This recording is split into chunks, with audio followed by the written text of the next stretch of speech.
좀 말씀 시작부터 좀 밝게 시작을 해야 되는데 이런 이야기를 드려서 좀 그렇습니다만은 그제 기사 이제 그 제목 타이틀이 살벌해진 대한민국, 살벌해진 대한민국, 살인 성폭력 1년 새 20% 늘어, 이게 그 기사의 타이틀이에요. 물론 이 기사는 2022년도 작년도를 이제 기준으로 한 기사인데요. 이 폭력, 살인, 강간이나 기타 여러 가지 그런 중대 범죄들이 거의 20% 수준의 증가율을 보인다고 합니다. 스토킹, 데이트 폭력 같은 건 100%가 훨씬 넘었대요. 어떻게 보면 여성들이 안전하게 생활하기 힘든 그런 여건들이 자꾸 이렇게 사회적으로 가까이 다가오는 것 같아요. 왜 그렇게 살벌한 대한민국이 될 수밖에 없나?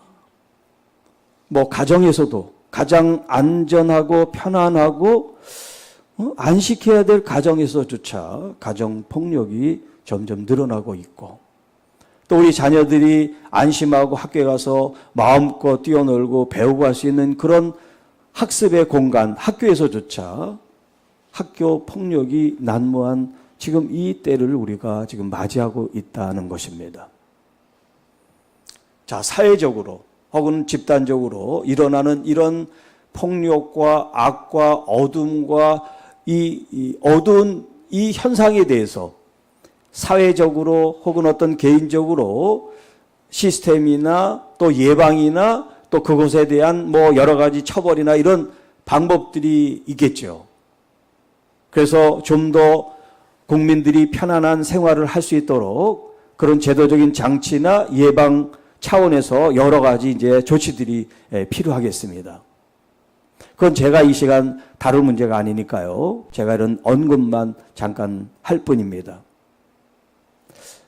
이제 제가 얘기하고 싶은 건 우리들 각자 할 수 있는 부분이 있다는 얘기를 좀 드리고 싶어요. 그래서 제가 한 예를 하나 여러분에게 소개를 하겠습니다.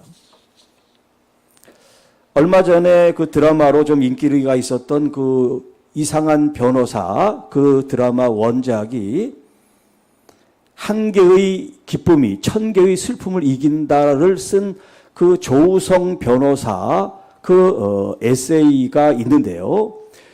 이제 그것은 자기가 사건을 수임하면서 이제 느낀 점들 같은 걸 쭉 이제 사건별로 나열한 그런 책이에요. 우리 교회 도서관 그 독서 모임에서 한번 그 책을 같이 이제 읽었는데요. 그 중에 이런 얘기가 있어요. 이제 아버지가 사업을 크게 하고 저 지방에 이제 땅을 많이 갖고 있는 그런 부자예요. 근데 이 아버지가 돌아가셨어요. 아들이 둘인데 이 큰아들은 아버지의 사업을 잘 이어서 열심히 이제 하는 그런 아들이었고, 둘째는 좀 부잣집 이제 막내 아들로 좀 이렇게 방탕하게 살았던 아들이에요. 아버지가 죽고 이제 서로 합의하에 재산 상속 분할을 이제 동의하고 하게 됐어요. 자, 그런데 형이 많은 재산은, 대부분 형이 많은 재산을 갖고 동생은 아주 조금 이렇게 부동산을 물려줬어요. 시간이 지나면서 이 동생이 형이 너무 많이 가졌다는 생각을 갖고 이제 고소를 하게 됐습니다. 이 고소 사건을 이제 이 형이 접하고 나서 이 동생이 괘씸한 거예요. 그동안 아버지 재산 가지고 놀고 먹기만 했으면서도 많은 재산을 이제 남겨줬는데도 불구하고 그게 적다고 고소를 한 것에 대해서 이 형이 분노를 한 거예요. 각자 이제 변호를 사서 그 이제 진행을 하는데 이 조우성 변호사가 이 형, 큰 형의 사건을 맡아서 그 얘기를 이제 써 나갔어요. 자, 이 형의 이 분노, 동생이 자기를 고소했다는 이것에 대해서 굉장히 분노하면서 이 분노 조절을 잘 못하더라 하는 이야기를 쭉 써요. 그 절차 과정에서도 그렇고 또 기다리는 과정에서도 그렇고 결국은 승소를 했어요. 이겼어요, 형이. 그럼에도 불구하고 이 형이 계속해서 그 울분을 사귀지 못하고 술로 이제 지나다가 몇 달 뒤에 죽었어요, 이 형이. 그러면서 이 조우성 변호사가 거기 마지막에 쓴 거 뭐냐면 이 분노를 조절하지 못함으로 결국 그 많은 재산이며 가족들이며 다 뒤로 하고 그 인생을 허무하게 종지부를 찍었다라는 이야기를 해요. 한 개의 기쁨이 천 개의 슬픔을 이긴다라고 표현을 했지만 사실 우리의 삶 속에서는 천 개의 기쁨이 아니라 한 개의 슬픔이, 한 개의 분노가 우리를 잠식시키고 있다는 것을 역설해주고 있지 않나 하는 생각을 하게 됩니다. 분노.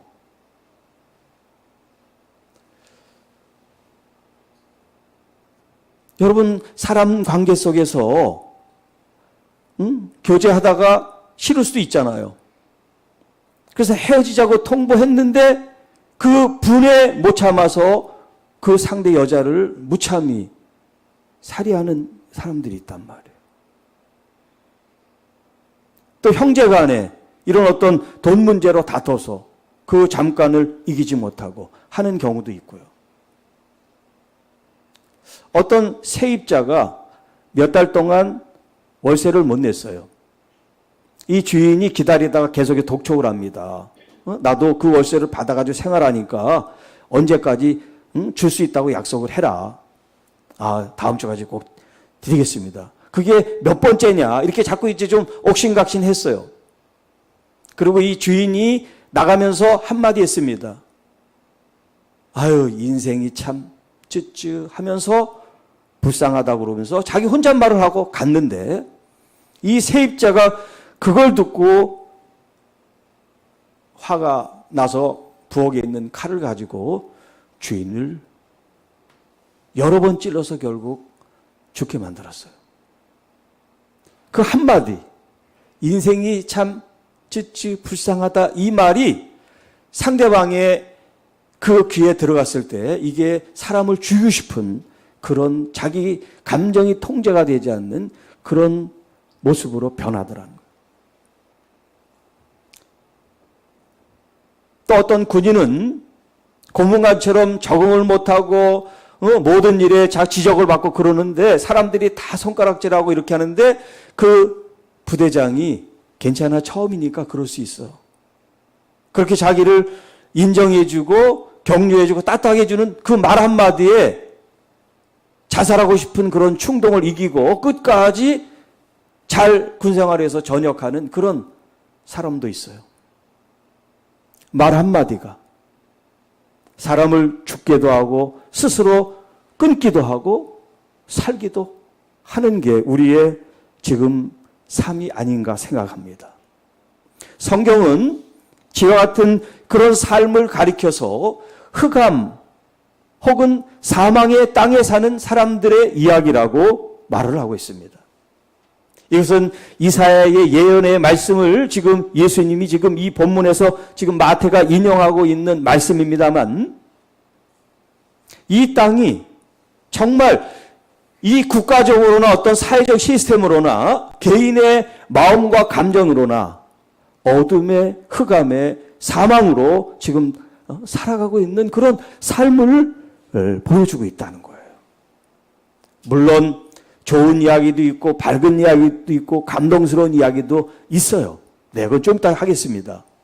그러나 우리의 삶을 들여다볼 때 영적인 눈으로 보지 않더라도 우리의 삶은 지금 굉장히 험악하고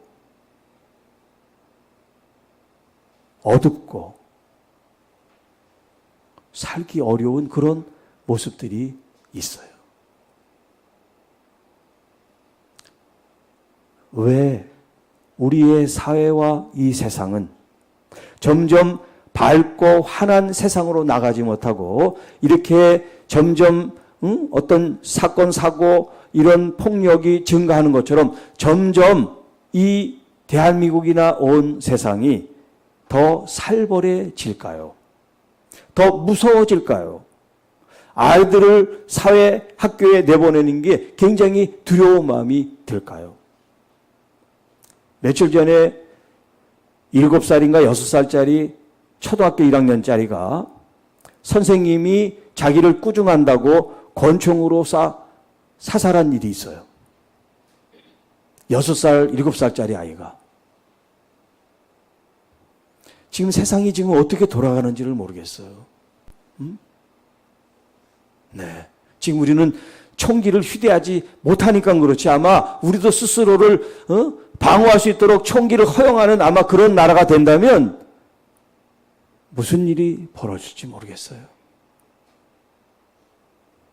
자, 사회나 이런 어떤 규범이 우리를 제어하니까 그렇지 이런 제동장치가 없다면 사람들이 하고 싶은 그런 모습대로만 살려면 아마 더 살벌하고 아니 살벌이라는 표현조차 힘든 살고 싶지 않은 그런 지옥 구덩이가 되지 않을까 그런 생각이 듭니다.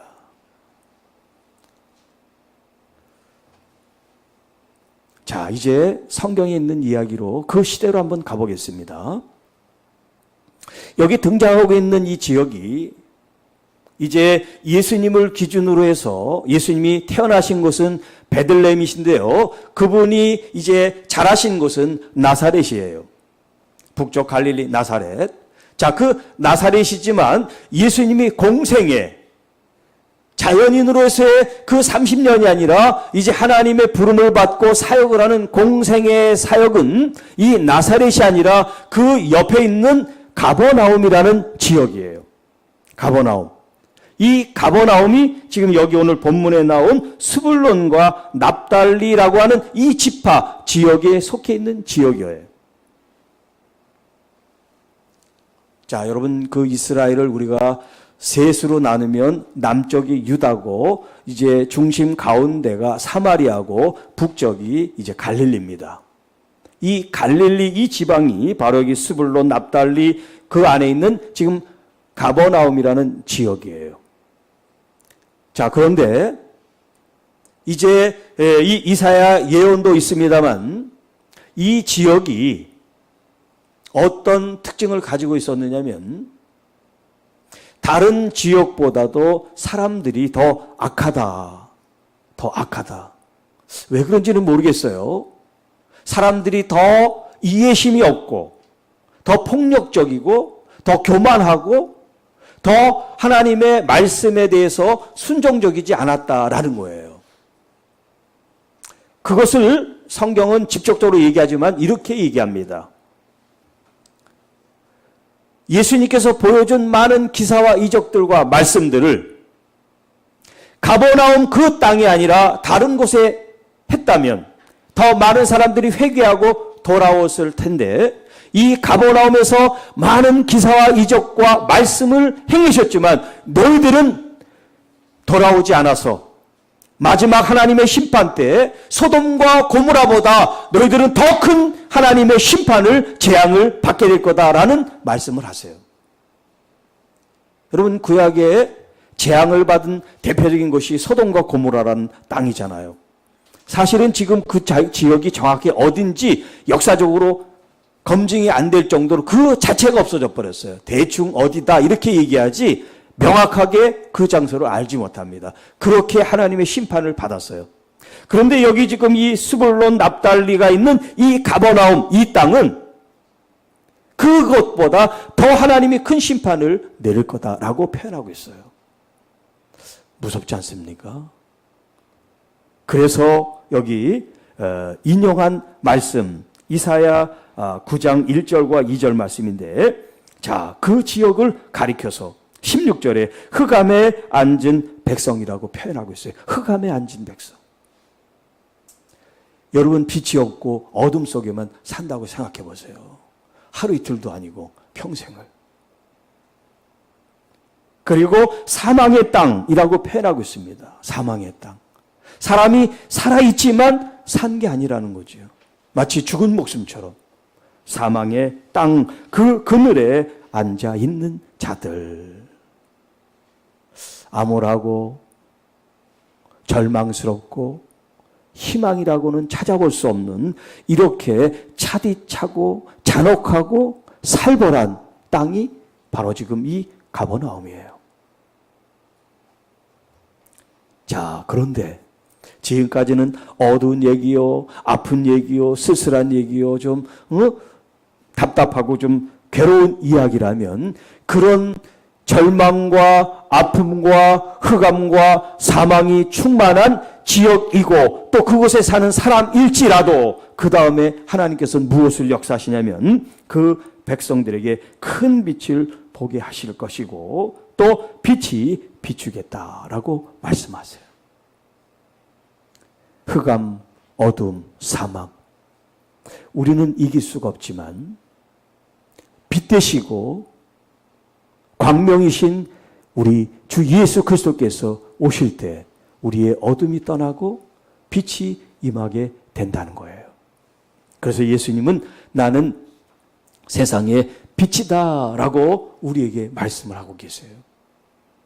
자, 그런데 예수님이 빛으로 오셨는데 예수님이 비친 것을 우리가 믿음으로 그것을 고백하고 믿고 신뢰하고 따를 때 정말 내 마음속에 어둠이 떠나게 될 텐데 여러분 우리는 예수님을 빛으로 내가 얼마나 믿고 따르는지 한번 여러분 스스로 한번 생각을 해보세요.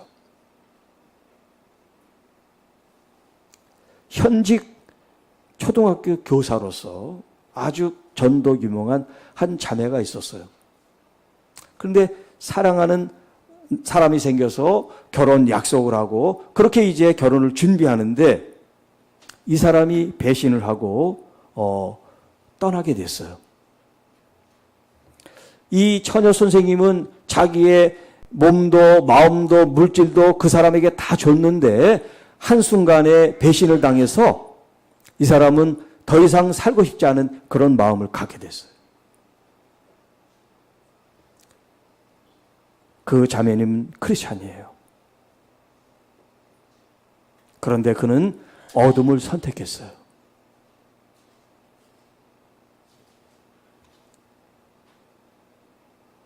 자기를 배신한 남자 때문에. 그 사람 아니라 더 좋은 사람을 만날 수도 있는데 그런 기회조차 생각하지를 않는 거예요.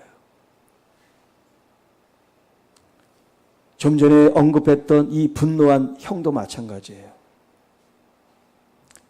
내 마음속에 빛을 받아들이고 동생을 용서하고 또 동생에 대한 마음을 너그럽게 가지면 모두가 다 행복할 텐데 형을 고소해? 네가 한 게 뭐가 있다고? 그런 마음 때문에 술로 자기 자신의 인생을 망치는 그런 모습을 보였다는 거죠. 그래서 신학자들이 혹은 목회자들이 이런 질문을 합니다. 믿는 사람들은 과연 빛 대신 주님 때문에 자기 인생을 어둠에서 빛으로 바꾸는가라는 거예요. 여러분은 어떻습니까? 주님을 믿으면서도 여전히 어둠 속에, 여전히 흑암 속에, 여전히 사망의 그늘 속에 계신 분은 없습니까? 한 치 앞을 걸어 나오지 못하고 여전히 그 상황에 묶여서 마음을 졸이고 자기 인생이 행복해야 됨에도 행복하지 않는 그런 삶을 계속해서 살아가고 있진 않습니까? 누가 꺼내줘야만 그 동굴 같은 어둠과 흑암과 사망의 그늘에서 나올 수밖에 없는 삶을 살고 있지는 않는가라는 거예요.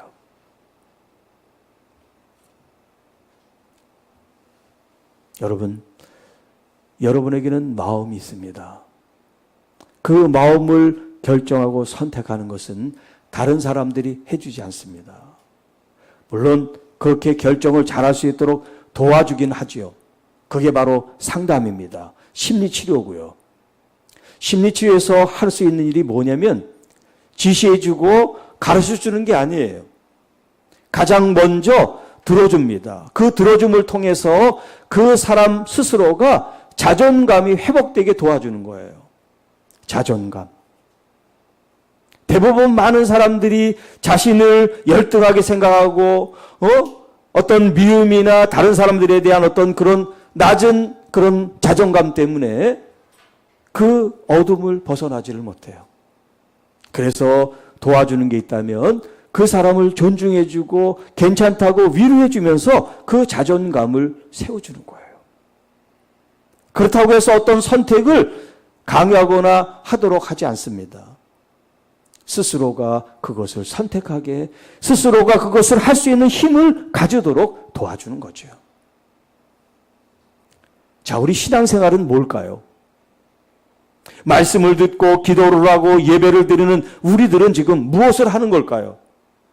내게 닥쳐있는 이 어둠, 사망의 음침한 골짜기, 이런 어려움들을 극복할 수 없다면 우리가 드리는 이 예배며 읽는 말씀이며 내가 믿는다는 예수님은 나에게 어떤 의미가 있는가 하는 겁니다. 사랑하는 성도 여러분, 믿음은 여러분의 의지예요. 감정이 아닙니다. 사람과 사람 사이에 속상하고 마음이 아픈 건 감정일 수 있어요. 그러나 믿음은 감정이 아니에요. 믿음은 여러분의 의지입니다. 여러분의 의지를 통해서 선택을 하는 겁니다. 내가 하나님을 믿습니다. 내 삶은 이렇게 불행합니다. 내 삶은 이렇게 어둠 속에 있습니다. 그러나 나는 주님을 믿습니다. 주님이 내 인생에, 내 삶의 비침을 내가 믿습니다. 여러분의 의지로 선택하는 겁니다. 선택을 한 이후에는 그걸 믿음으로 받아들일 거죠. 정말 빛 대신 주님이 여러분을 비추고 있다고 하는 것을 믿는 거예요. 믿는다고 하면서 여전히 어둠 속에 허걱거리는 것이 아니라 그 빛이, 빛 대신 주님이 나를 환하게 밝게 해주고 계시다는 것을 여러분들이 이 의지를 통해서 그걸 여러분 마음속에 받아들이는 거예요. 여러분이 받아들이게 되면 여러분의 감정도 달라지게 돼요. 여러분이 마음 먹은 대로 여러분의 감정도 달라질 수가 있습니다. 여러분의 감정은 나쁜데 이 머리로는 막 기뻐. 그건 있을 수가 없어요. 여러분의 의지나 여러분의 감정은 여러분이기 때문에 이게 따로따로 돌 수가 없어요. 여러분의 영도 마찬가지입니다. 여러분의 영혼이 주님 안에서 안식하고 은혜를 받고 말씀으로 채워지면요, 여러분의 마음이 기뻐요. 여러분의 기쁜 마음이 여러분의 감정도 기쁘게 하고 여러분의 기쁨이 여러분의 몸도 건강하게 할 줄 믿습니다. 그러니까 우리의 이 감정이며 마음이며 의지며 우리의 영혼이 우리의 몸과 유기적으로 다 관계가 있는 거죠. 자, 이 땅에 빛으로 오신 주님이 이제 첫 사역, 그야말로 첫 번째 선포, 메시지가 뭐예요? 오늘 본문에 나오죠. 자, 17절, 회개하라, 천국이 가까이 왔느니라. 이제 다른 복음서에는 하나님의 나라라고 되어 있는데 이 마태복음에는 천국이라고 번역을 했어요. 왜냐하면 하나님이라고 하는 그 이름을 유대인들은 함부로 쓰지 않는다 그래서 하나님 나라, 하나님에 대한 그 용어를 하늘, 그래서 하늘 나라, 천국 이렇게 이제 표현하고 있어요. 같은 개념이에요. 자, 이사야의 그 말씀을 인용할 때는 지금 이 가버나움, 납달리, 스불론 이 땅이 흑암의 땅이고 또 사망의 땅이고 얼마나 그늘과 절망 속에 갇혀 있어요. 자, 그 가버나움 그곳에서 주님이 제1성 처음으로 선포한 말씀이 뭐냐면 회개하라. 내가 빛이니 내 빛을 받아라. 나를 믿으면 천국 간다. 그렇게 말씀하지 않으셨어요. 회개하라 라고 말씀하세요. 회개하라. 제가 이 회개하라는 걸 지금까지 목회하면서 여기 여러 성도님들에게도 아마 여러 번 말씀을 드렸을 것 같아요. 그런데 오늘은 좀 다른 각도에서 말씀을 한번 나누도록 합니다. 회개.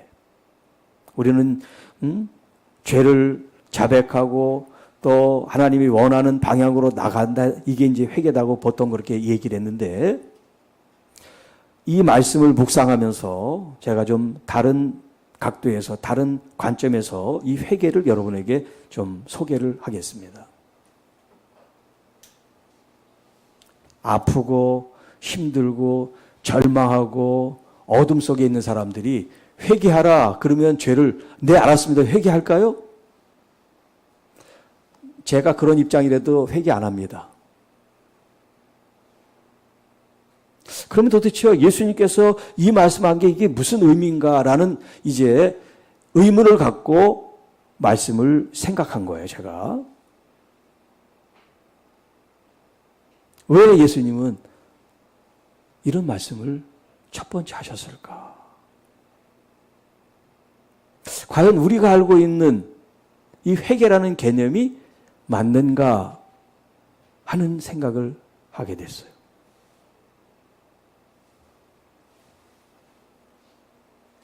자, 이 회개, 메타노이아라고 하는 이 헬라어에는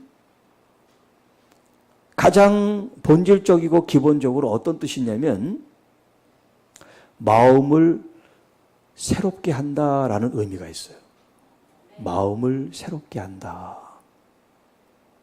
마음을 새로 정렬, 교정, 개선, 바르게 한다. 이런 얘기예요. 자, 그러니까 신앙적인 우리들은 죄를 회개하고 주님의 말씀으로 따르는 게 이게 너무나 자연스럽게 와닿는데, 아직 믿음이 없고 하나님을 모르고 또 지금 어둠 속에 아픔과 배신과 외로움과 고통 속에 있는 사람한테 네 죄 회개해, 그러면 천국이 임해, 이런 뜻으로 임할까라는 거예요. 그게 아니라는 거예요. 그들이 필요한 건 죄를 회개하는 게 아니라 여기 메타노이아, 그 본래 그 의미, 마음을 다잡으십시오. 누구로부터 배신을 당했어요? 누구 때문에 화가 나요? 누구 때문에 괴로워요? 자, 이 마음을 다시 한번 생각해 보라는 거예요. 지금 내 마음을 지금 괴롭히고 있는 그 주체는 밖에 있는데, 그 밖에 때문에 결국 안에 있는 내가 괴로움을 당하고 있단 말이에요. 이 마음의 주인은 난데, 나는 평안하고 행복하고 좋고 감사한 그런 삶을 살아도 인생이 짧은데, 이 밖의 요소들 때문에 내 마음이 계속해서 괴롭고 힘들고 아프고 살아갈 맛이 없고 입맛이 없고, 이제 이런 절망적인 상태로 되어지는 사람들에게 말을 합니다. 여러분 마음을 한번 들여다보세요. 여러분이 정말 어떻게 살고 싶은지 한번 들여다보세요. 그런 속삭임같이 제게 들렸어요. 메타노이아. 여러분, 어떤 사람도 내 인생이 불행하고 괴롭고 힘들게 마침표를 찍고 싶은 인생은 아무도 없어요. 행복하고 감사하고 기쁘고 유쾌하고 의미 있게 인생이 사라지기를 원하죠. 여러분은 어떠세요? 막 괴롭고 막 고통스럽게 그렇게 하다가 죽고 싶은 사람 있어요? 없어요. 모두 다 편안하게 감사하게 행복하게 살다가 조용히 눈 감고 천국에 가고 싶지요. 자, 그러면 마음을 들여다봐서 지금 내 마음은 지금 어디로 향하고 있는가를 지금 묻고 있는 거예요. 정말 근본적으로 내가 원하는 삶이 행복하고 좋은 삶이면 내 마음속에 이제 이렇게 나를 괴롭히는 것들을 내 마음으로 정리를 할 수 있어야 된다는 거예요. 그게 바로 메타노이아 회개인 거죠. 내 마음을 들여다보고 내 마음을 새롭게 다시 시작하는 거. 내 돈도 빼앗겼어요. 몸도 빼앗겼어요. 자존심도 상해요. 억울해요. 괴로워요. 그렇지만 내게는 더 앞으로 주어질 귀한 삶이 그것 때문에 망쳐져서는 안 돼요. 새롭게 얼마든지 시작할 수가 있어요. 그래서 성경은 이전 것은 지나갔으니 보라 새 것이 왔다라고 표현하고 있어요. 예수 그리스도가 나에게 참 빛이 되셨다고 하는 이 이야기는 오늘 내 잘못이 아닌 다른 사람이 준 상처와 아픔과 그 어떤 것이라도 우리 주님 안에서는 문제가 되지 않는다는 거예요. 그걸 회개할 필요는 없어요. 그게 무슨 회개거리입니까? 다른 사람이 나한테 한 건데 그 사람이 회개해야지. 우리는 마음을 새롭게 하고 주님을, 빛 대신 주님을 내 마음속에 영접하고 받아들이는 것밖에 없어요. 내가 이렇게 연약합니다. 내가 이렇게 배신의 치를 떨고 내가 이렇게 넘어지기 쉽고 상처가 받기 쉬운 사람이에요. 성경에도 여자들은 그릇과 같아서 조심해야 된다 그렇게 표현하고 있죠. 네. 우리 주님께서 우리에게 말씀으로 지금 천국이 가까이 왔다라고 말씀하시는 것은 우리가 죽어서 가는 천국이 아니라 하나님이 예수 그리스도 통해서 주신 우리가 원하는 어떤 그런 마음들, 감정들이 이 속에 다 들어있어요. 여러분, 천국이 고통스럽고 지옥 같고 거기에도 분열과 분쟁이 있고 미움과 배신이 있으면 천국 갈 사람 있겠어요? 아무도 없어요. 저부터 안 갈 겁니다. 천국은 모두가 다 행복하고 모두가 다 기쁘고 모두가 다 좋고 모두가 다 사랑스럽고 모두가 다 좋은 것만 있기 때문에 천국을 갈망하는 거죠. 그 천국은 죽어서 가는 것이 아니라 지금 이 순간부터 시작된다는 거예요. 그러니까 내 마음이 지옥으로냐 혹은 천국으로냐 이 갈림길에 늘 있다는 거예요. 나의 의지적인 선택을 통해서. 그걸 지금 메타노이아라고 얘기하고 있어요. 어제 메타노이아 했다고 해서 오늘 메타노이아가 없는 게 아니에요. 우리는 사람들 관계 속에서 만날 때마다 이 마음을 새롭게 하는 것이 필요합니다. 어제도 은혜가 충만하고 성령으로 충만하고 말씀으로 충만했어요. 그런데 집에 가서 또 부부싸움하고 난리를 버거지를 칩니다. 이런 인생이 있을 수 있단 말이에요. 은혜 많이 받고 차가 누가 갑자기 끼어들면 막 욕하고 또 경쟁적으로 또 하고 싶은 마음이 갑자기 자기도 모르게 생길 수 있단 말이에요. 그렇게 우리는 연약한 사람들이고 우리의 그런 어떤 성격이나 성질까지 아직 성화가 안 됐단 말이에요. 그러니까 메타노이아는 일생일 때 한 번만 필요한 게 아니에요. 우리는 매 순간마다 필요할 수 있어요. 매 순간마다. 다시 내 마음을 들여다보고 주님께 내 마음을 바르게 올려드리는 거. 내가 또 이렇게 혈기가 있었습니다. 내가 이런 또 실수를 했습니다. 내가 이렇게 또 정욕에 빠졌습니다. 욕망과 욕심에 또 사로잡혔습니다. 여러분, 이럴 수 있습니다. 네. 이럴 수 있어요. 그렇기 때문에 메타노이아, 천국이 가까이 왔다는 것은 이게 이례적인 메시지가 아니에요. 우리가 하나님 앞에 갈 때까지 들려줘야 될 메시지예요. 자, 믿음이 없고 아직 믿음이 온전하지 않은 사람은 지금 제 얘기한 것이 이제 전부 있어요. 그러나 이제 믿음으로 하나님 말씀을 아는 사람은 계속 마음만 가지고 해서는 안 돼요. 근본적으로. 내 영혼과 생각과 몸의 지배자가 누군가, 누가 나를 다스리고 통치하시는가, 그런 기본적인 개념 속에 나의 삶을 주님께 올려드리는 그런 삶의 모습이 필요한 거죠. 그래서 여러분, 아침마다 고백하세요. 나는 하나님의 자녀입니다. 나는 말씀으로 사는 하나님의 자녀입니다. 난 오늘도 삶으로 예배합니다. 주님을 영화롭게 찬양할 것입니다. 오늘 다른 사람들의 관계 속에서 상처받고 또 여러 가지 억울한 그런 상황 속에 있더라도 난 하나님의 말씀을 먼저 생각하고 하나님 앞에 내가 서 있는 하나님의 자녀로서 나의 이 자존감과 나의 이 영적 존재 혹은 정체성을 잃지 않겠습니다. 그렇게 여러분들이 다짐하고 또 의지로 자꾸 생각하고 여러분들의 가슴에 새기고 여러분들이 살아가야만 그야말로 조금 더 가까이 살 수가 있지. 정신줄을 딱 놓고 살면 언제 어느 때 이 사단이 틈을 통해 역사할지 몰라요. 그래서 성경은 우리에게 하나님의 전신갑주를 취하라고 얘기합니다. 투구로 또 갑옷으로 신발까지 또 그다음에 말씀이 성령의 검으로 여러분 방패로 방어하고 또 검으로 내리치고 우리의 무장을 하는 이것이 어느 한 틈이라도 잊지 않도록 성경은 말하고 있어요.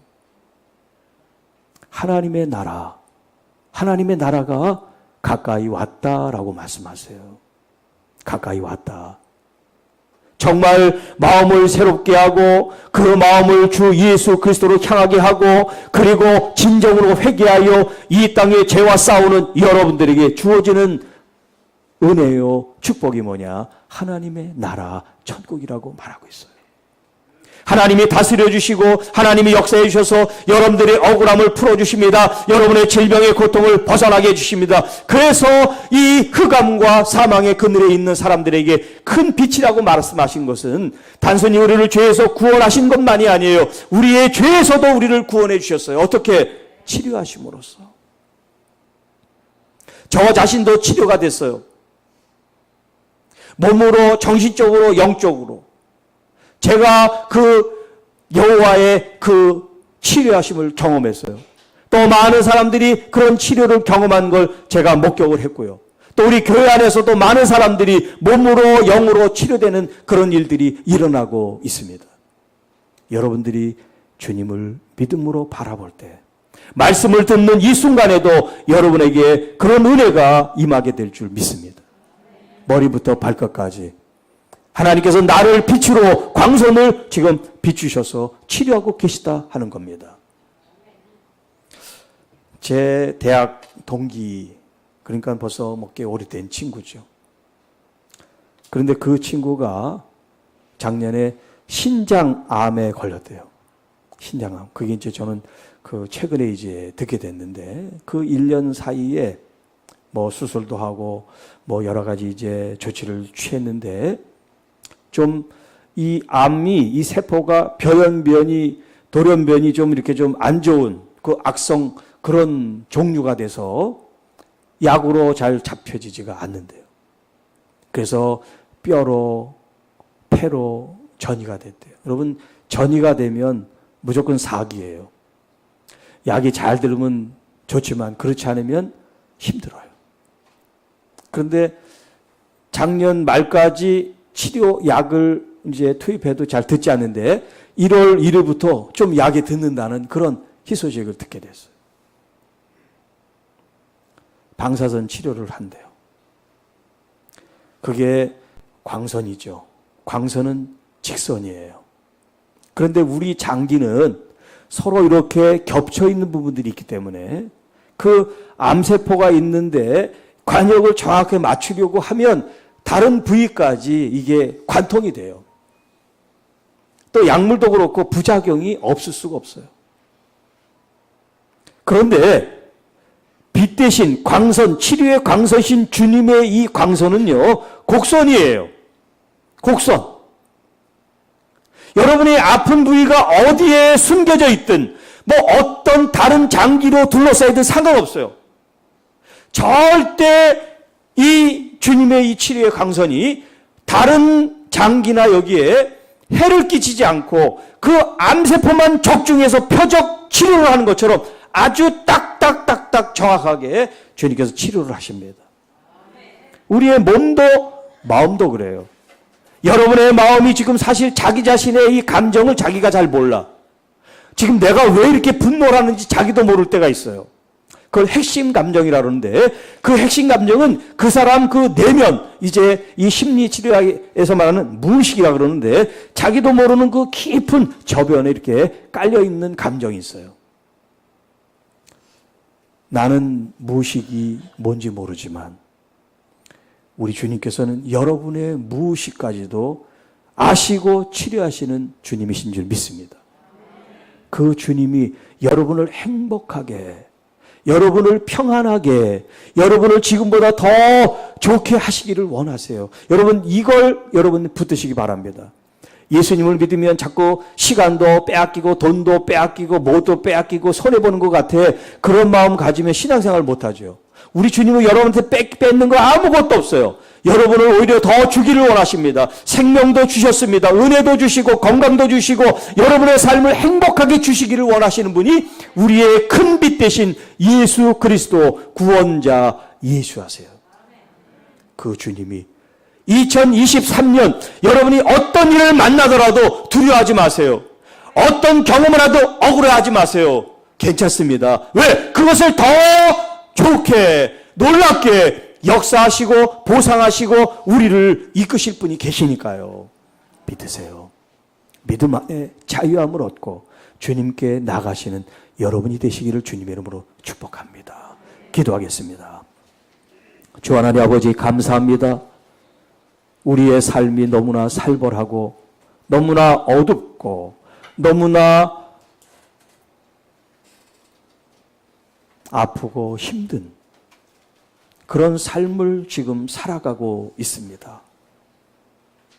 어떤 사람은 암으로, 어떤 사람은 배신으로, 어떤 사람은 금전적인 곤란으로 여러 가지 다양한 곤란과 아픔이 있지만 그 모든 질문의 유일한 답, 빛이신 우리 주 예수 그리스도 한 분임을 믿습니다.